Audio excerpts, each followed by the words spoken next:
Aghori act అంటే మన మన మన మన మన తెలుగు రాష్ట్రాల్లో దిగారు. మీ అందరికీ తెలుసు. ఈ ఎక్కడా లేని సరుకు తెలుగు రాష్ట్రాల్లోనే ఉంటుంది. మీ అందరికీ తెలుసు.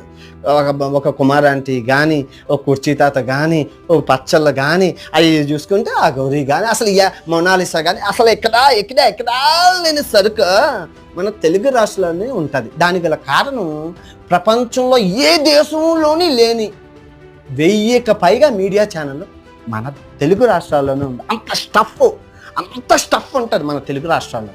ఒక అమెరికాలోని 4 న్యూస్ ఛానల్స్ ఉన్నాయి, ఒక కెనడాలోని 2 న్యూస్ ఛానల్ ఉన్నాయి. కానీ మన దేశం అంతా పక్కన పెట్టి ఒక తెలుగు, ఆంధ్ర, తెలంగాణ రాష్ట్రాల్లో 1000కి పైగా న్యూస్ ఛానళ్ళు ఉన్నాయి. ATV, BTV, CTV, GTV, ZTV, RTV, NTV, GTV, ZTV వరకు ఉన్నాయి. తర్వాత A1, B1, C1, D1, A1, L1 ఎక్కడ టీవీలు ఉన్నాయి. తర్వాత 99, TV9, ఎన్టీవీ, బీటీవీ, సీనియర్ టీవీలు మొత్తం